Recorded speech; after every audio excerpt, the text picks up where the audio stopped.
Good morning students. आज हम लोग एक बार फिर कंटिन्यू क्लास करते हुए मैट्रिक्स ऑन लीनियर ट्रांसफॉर्मेशन पर थ्योरम पढ़ने वाले हैं। और कैसे हो सभी कोई? सबसे पहले इंट्रो कर लेते हैं। कैसा तबीयत चल रहा है सबका? सब ओके है? तो चाय पीते हुए आज क्लास। तो हम लोग जो है मैट्रिक्स ऑन लीनियर ट्रांसफॉर्मेशन में हम लोग पढ़ रहे थे, थ्योरम्स देख रहे थे उसका। आज हम लोग एक और थ्योरम देखने वाले हैं जो कि परीक्षा के लिए बहुत इंपॉर्टेंट हो सकता है। तो अगर कोई टी लीनियर ऑपरेटर है on N dimensional vector space, T कोई लीनियर ऑपरेटर है on N dimensional vector space. N dimensional vector space इसके बेसिस में एन एलिमेंट्स होंगे। इसके कोई मस्ट एक्सिस बेसिस एग्जिस्ट करेगा जिसमें एन एलिमेंट्स होगा। यही समझ में आ रहा है इतना। On V let B be the ordered basis for V. B जो है ऑर्डर्ड बेसिस है भी का। तो बोलता है कि prove that T is invertible. अगर उसका जो मैट्रिक्स बनेगा I double F T B is invertible matrix, मतलब टी को आप इन्वर्टिबल साबित कीजिए। अगर ये इन्वर्टिबल लेके चलिए आप, अगर इसे आप इन्वर्टिबल लेके चलते हैं तो टी को इन्वर्टिबल साबित कीजिए। Also if T is invertible then T inverse का बेसिस बी बराबर मैट्रिक्स है T inverse with respect to basis B बराबर T matrix of T with respect to basis B का होल इनवर्स। हम लोग बढ़ते हैं आगे जिसमें हम लोग देखते हैं कि टी कोई लीनियर ऑपरेटर है on the N dimensional vector space on V. B कोई ऑर्डर्ड बेसिस है भी का। Prove that T is an invertible. अगर आप टी को इन्वर्टिबल बनाना चाहते हैं I double F T B is invertible matrix. Also अगर टी को इन्वर्टिबल है देन टी इनवर्स का विथ रेस्पेक्ट टू बी, मतलब matrix of T inverse with respect to B बराबर टी बी, मतलब matrix on B with respect to basis B का whole inverse. सबसे पहले बोला है कि टी इज इन्वर्टिबल लेके चलिए, तो टी इज इन्वर्टिबल लेके चले। टी इज इन्वर्टिबल का मतलब ये होता है कि उसका टी इनवर्स से एग्जिस्ट करेगा। टी इज इन्वर्टिबल का मतलब उसका टी इनवर्स एग्जिस्ट करेगा ऑब्वियसली। एंड वी हैव, अगर इनवर्स टी इनवर्स एग्जिस्ट करेगा तो हम लोग लिख सकते हैं टी इनवर्स टी बराबर आई बराबर टी टी टी इनवर्स। यहाँ तक तो ओके है, no problem at all. Okay है। टी इन्वर्टिबल लेके चलना है मतलब टी इनवर्स एग्जिस्ट करेगा। टी इनवर्स एग्जिस्ट करेगा मतलब टी इंटू टी इनवर्स बराबर आई बराबर टी इनवर्स टी आया। अब विथ रेस्पेक्ट टू बेसिस अगर बी ले लेते हैं हम लोग, इसका आई का भी with respect to basis B, T inverse का with respect to basis B. इसे हम लोग लिख सकते हैं टी इनवर्स का B T B I B का आई टी अपने जगह पर टी विथ रिस्पेक्ट टू का बी टी इनवर्स का बी। इसका मतलब है कि ऐसा नहीं लगता कि इन दोनों का प्रोडक्ट अगर आई आया हुआ है, इन दोनों का प्रोडक्ट अगर आई आया हुआ है, इसका मतलब ये टी बी इन्वर्टिबल होगा। जब देख लो कि अगर इसका प्रोडक्ट आई आया हुआ है तो टी क्या है, इन्वर्टिबल है। उसी तरह से अगर इन दोनों का प्रोडक्ट अगर आई आ गया तो मतलब टी बी का हो जाएगा इन्वर्टिबल। यही तो पहला काम था, T is invertible I double F T B is invertible. और इसके थ्रू से हम लोग साथ साथ ये भी बोल सकते हैं कि टी बी का होल इनवर्स बराबर T inverse B.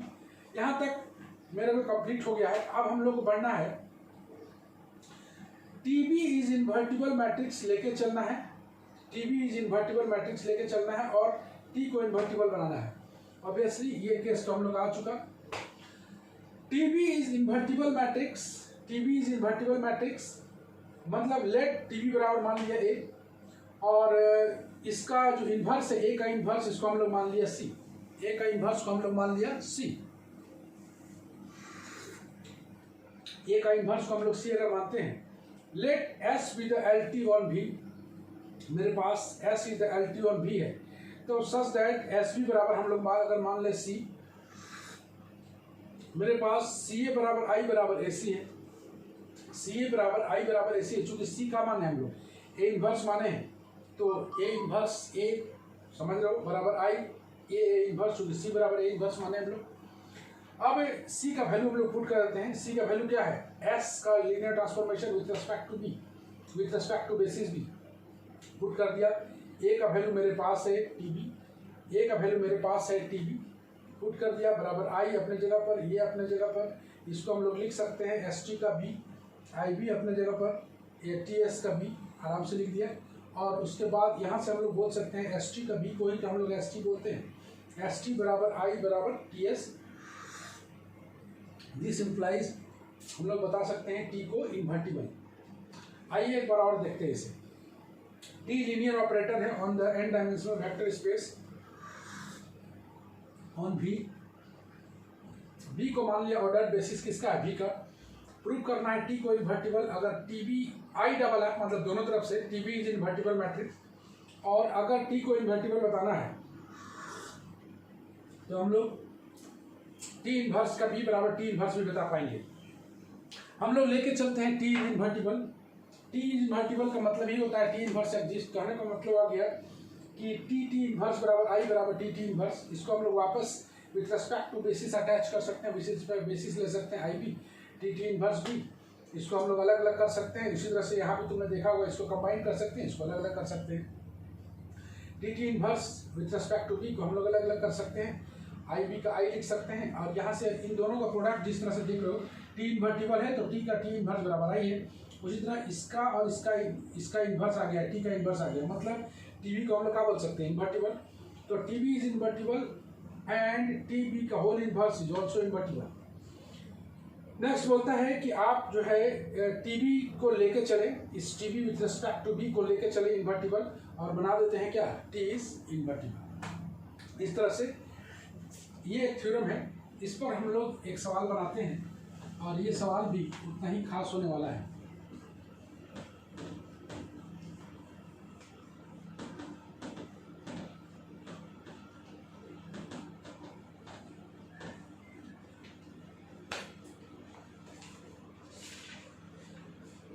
Matrix of linear transformation पर एक सवाल है।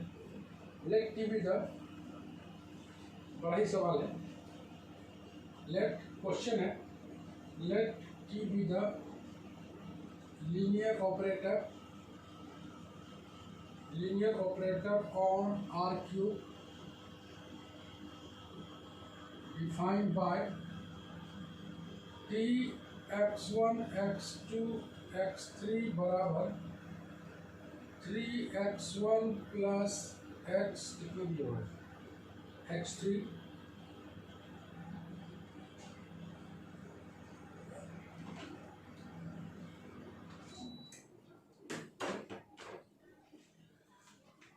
Minus 2x1 plus x2 comma minus x1 plus 2x2 plus 4x3 3x1 plus x3 minus 2x1 plus x2 minus x1 plus 2x2 plus 4x3.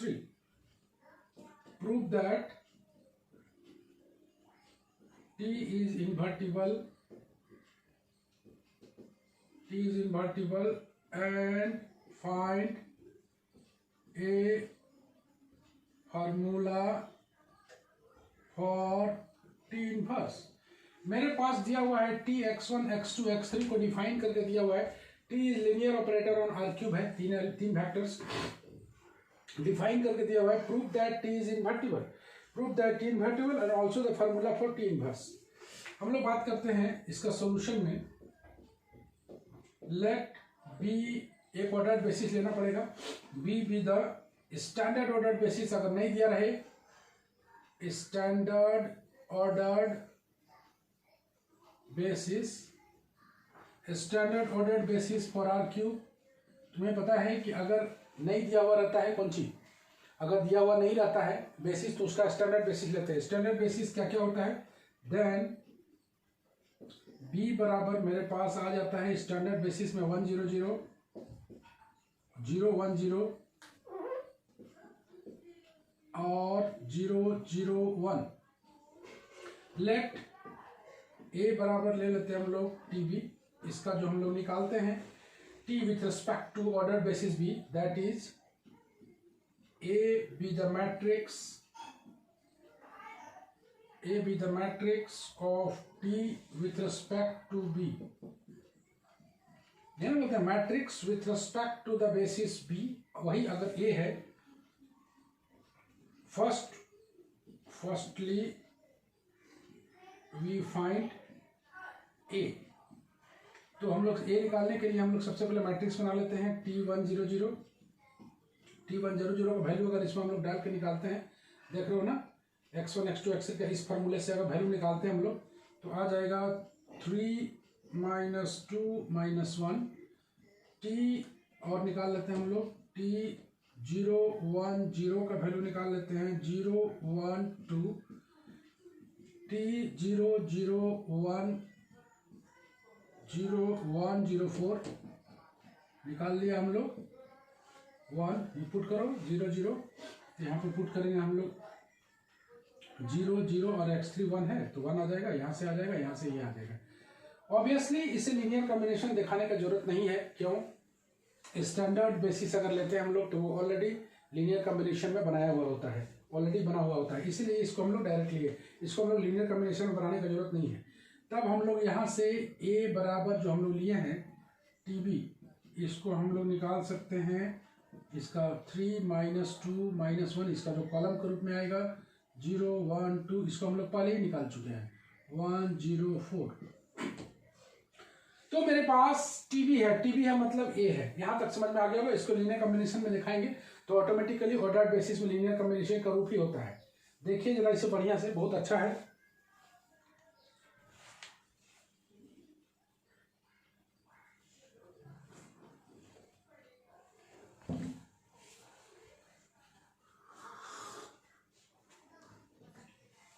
कुछ नहीं है इसमें, T को linear operator R³ में डिफाइन किया हुआ है, T x1 x2 x3 define करके दिया हुआ है। Prove that T is invertible बनाना है। अब फॉर्मूला निकालना है टी इनवर्स के लिए। बी को स्टैंडर्ड बेसिस लिया, ऑब्वियसली बेसिस पता नहीं रहे तो स्टैंडर्ड ऑर्डर बेसिस लेना है। R3 पे है तो R3 में लिए हैं, उस टी को हम लोग बी ले लिए हैं, मतलब matrix of T with respect to B. अगर फिर बोलिए क्या बोलते हैं इसको, matrix of T with respect to B, इसको हम लोग ले लिया ए लेने के बाद सबसे पहले ए निकालना है। ए निकालने के लिए उस मैट्रिक्स को बनाना है। मैट्रिक्स को बनाने के लिए हम बात किए थे कि T alpha J is represented as a linear combination. तो लीनियर कॉम्बिनेशन में ऑर्डर्ड बेसिस के में स्वयं वो लीनियर कॉम्बिनेशन होता है, इसलिए हम लोग उसको सीधे लिख सकते हैं। और ये जो आया है इसको हम लोग कॉलम के रूप में लिखते हैं। ये हम लोग को मिल गया ए। Now T will be invertible. T will be invertible. T will be invertible if, अभी हम लोग देखे थे TB is invertible. TB is invertible. T invertible होगा तो TB invertible होगा। तो हम लोग इसका डिटर्मिनेंट ये निकाल लेते हैं 3 0 1 -2 1 0 और -1 2 और 4, इसका डिटर्मिनेंट निकालते हैं जो कि 9 आएगा। Since determinant A not equal to 0 then not equal to 0, then बोल देते हैं हम लोग कि ए इनवर्स जो है ना वो क्या कर रहा है, एग्जिस्ट कर रहा है। ए इनवर्स एग्जिस्ट कर रहा है, इसलिए consequently T is invertible. Consequently, T is invertible. Consequently, T is invertible. हम लोग A इनवर्स निकाल लेते हैं। A इनवर्स निकालने के लिए हम लोग को फैक्टर निकालना पड़ेगा। डिटर्मिनेंट A मेरे पास है, उम्मीद करता हूँ इतना समझ में आया होगा। आगे बढ़े हम लोग। आगे बढ़ते हुए हम लोग, मेरे पास A इनवर्स को एग्जिस्ट करा दिया है। अब हम लोग उसका कोफैक्टर निकालेंगे। कोफैक्टर निकाल के, कोफैक्टर निकालना सबको आता है। Now we find A inverse। यहाँ पे सबसे बड़ा बात था कि A is invertible, consequently T is invertible, इसलिए हम लोग A inverse निकाल रहे हैं। A inverse निकालने के लिए firstly we find adjoint A। adjoint A निकालने के लिए हम लोग कोफैक्टर्स निकाल लेते हैं। The cofactors of the elements, cofactors of the element जो आया फर्स्ट रो का, of the first row, cofactors निकालने सबको आता है। क्या आ गया 4 8 और -3 similarly elements of the second row का आएगा 2 13 -6 similarly element of the third row यह आ जाएगा -1 -2 और 3। फाइनली हम लोग एडजॉइंट ए निकाल पाए। एडजॉइंट ए जो आएगा बराबर ट्रांसपोज ऑफ द मैट्रिक्स, बड़ा इजी है ये ट्रांसपोज ऑफ द मैट्रिक्स निकाल के। ट्रांसपोज ऑफ द मैट्रिक्स जो आएगा वो आ जाएगा ट्रांसपोज ऑफ द मैट्रिक्स 4 8 -3 2 13 -6 -1 -2 3। इसका हम लोग अगर ट्रांसपोज निकालेंगे तो ट्रांसपोज निकालेंगे इसका ट्रांसपोज निकालेंगे तो कितना आएगा 4 8 -3 2 13 -6 और आ जाएगा -1 -2 और 3। ये आ गया हम लोग का 4 8 -3 2 13 -6 -1 -2 3। नाउ ए इन्वर्स अगर हम लोग निकालना चाहें इससे हम लोग तो हम लोग जानते हैं कि adjoint A divided by determinant A. Adjoint A मेरे पास है 4 2 -1 8 13 -2 आ गया -3 -6 और 3 डिवाइडेड बाय इसका अगर हम लोग डिटर्मिनेंट ए निकाले डिटर्मिनेंट ए कितना है 9। ये मेरे को मिल गया इन्वर्स। तो मेरे पास ए अगर पता था तो ए इन्वर्स निकल ही जाएगा। ए इन्वर्स निकालने का मतलब एडजॉइंट निकालना, एडजॉइंट निकाल के उसका डिटर्मिनेंट से डिवाइड करने से हम लोग क्या मिलेगा इन्वर्स। और एडजॉइंट ए निकालने के लिए हम लोग क्या करते हैं सारे का कोफैक्टर उसका डिटर्मिनेंट का कोफैक्टर निकाल लेते हैं और कोफैक्टर का हम लोग एक नया मैट्रिक्स बनाते हैं उसको ट्रांसपोज करते हैं, वही कहलाता है क्या एडजॉइंट ए। हम लोग आगे बढ़े, हम लोग पास ए इन्वर्स है, हम लोग आगे बढ़ते हैं। देख लो मिटा दिया जाए, ओके है।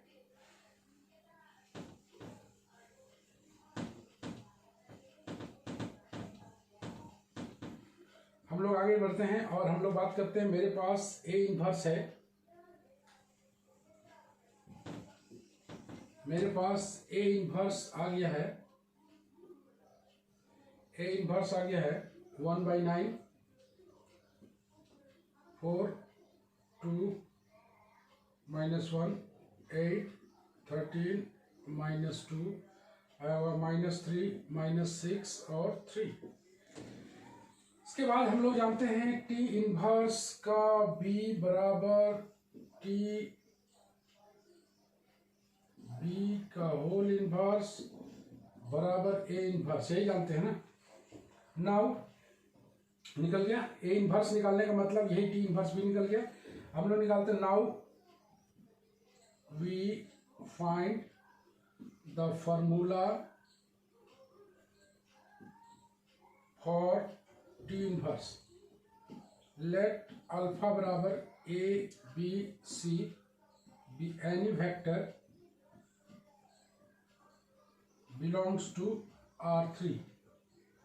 देन हम लोग फार्मूला बना रहे हैं टी इनवर्स का R3, तो हम लोग पास देन टी इनवर्स अल्फा का बी बराबर T inverse B alpha B.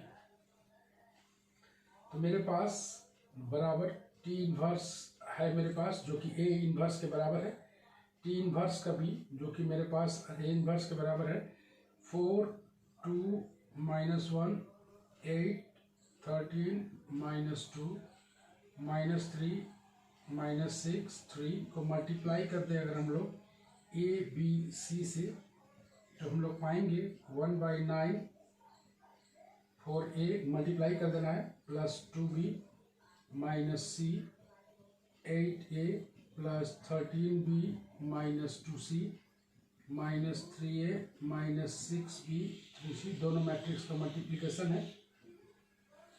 आ गया। मल्टीप्लाई करने के बाद since b is standard basis तो हम लोग सीधे बना दें T inverse alpha. T inverse alpha अगर बनाए हम लोग तो हम लोग बता सकते हैं T inverse a b c, और T inverse a b c का वैल्यू जो है वो है 1/9 कितना आया 4a plus 2b minus c comma 8a plus 13b minus 2c comma minus 3a minus 6b plus 3c, यही कहलाएगा टी इनवर्स अल्फा का फॉर्मूला। तो हम लोग फाइनली पाए ए इनवर्स मेरे पास था, मेरे पास टी इनवर्स अल्फा बी को हम लोग लिख सकते हैं टी इनवर्स अल्फा, अल्फा का बी, टी इनवर्स अल्फा मेरे पास है, अल्फा का बी मेरे पास है ए बी सी, क्योंकि अल्फा माने हुए हम लोग ए बी सी, तो इसको हम लोग अगर कॉलम के रूप में सजाएं तो इस तरह सजेगा with any vector belongs to R cube. तो टी इनवर्स अल्फा बी को अगर हम लोग मल्टीप्लाई करें तो इस तरह से आएगा, और टी इनवर्स अल्फा मतलब अल्फा का मतलब कितना है ए बी सी, और ए बी सी का वैल्यू हम लोग पहले निकाल चुके हैं। ये रहा ये सवाल। तो इसमें जो है एक सवाल हम लोग दे रहे हैं हम टास्क में, इसे जरूर बनाएं, उम्मीद करता हूँ समझ में आया होगा। सिर्फ कॉफैक्टर निकालने में जो झंझट है, बाकी बात में बहुत भारी परेशानी इसमें नहीं है। टी इसको इन्वर्टिबल बनाना था और टी इनवर्स का एक फार्मूला डेवलप करना था, टी इनवर्स का एक फार्मूला डेवलप करना था। तो हम लोग एक स्टैंडर्ड बेसिस के रूप में लेके चले थे। एक सवाल है, इसके होम टास्क में आप लोग जरूर बनाएं।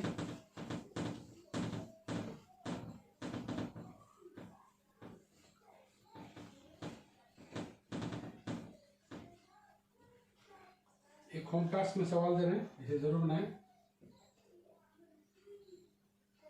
Let T be the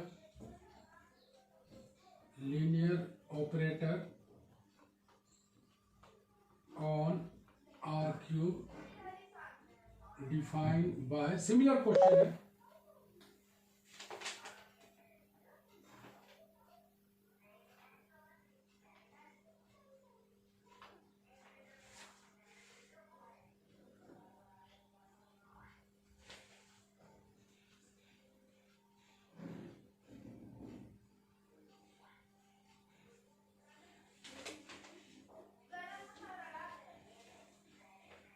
linear operator on R square बनाए, defined by T X Y बराबर दिया हुआ है 4x minus 2y comma 2x plus Y, 4x minus 2y 2x plus Y, compute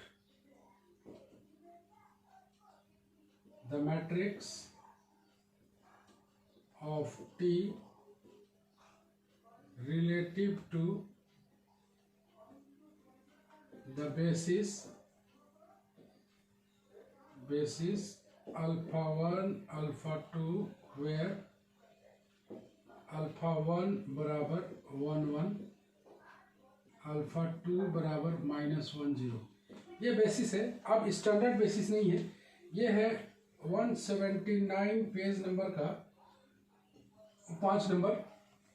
इसे आप जरूर बनाएं, आप लोग को अच्छा लगेगा। इसमें स्टैंडर्ड बेसिस नहीं है, लेकिन सवाल इजी हो गया इसलिए कि आर स्क्वायर में है। तो ये जो सवाल है matrix of the linear transformation पर, यह सवाल है matrix of the linear transformation पर, आप लोग जरूर बनाएं। और जो है मैट्रिक्स ऑफ लीनियर ट्रांसफॉर्मेशन पर शायद एक क्लास और ले हम लोग, एक आध थ्योरम और पढ़ाएं, उसके बाद हम लोग को ये चैप्टर हो जाएगा खत्म। तो ये जो सवाल है इसे आप लोग बनाएं, और एक जो थ्योरम है उसको हम लोग अगले क्लास में डील करेंगे। तो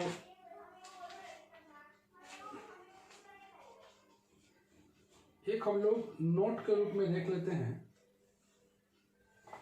एक नोट्स के रूप में, ये होम टास्क का सवाल है, एक छोटा सा नोट्स लिख लें हम लोग।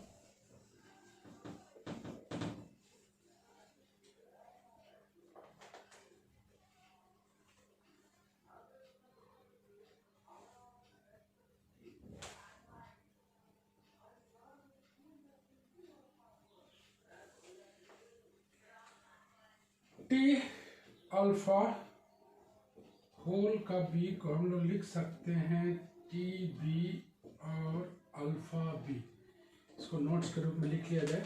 ये पार्टिकुलर केस है,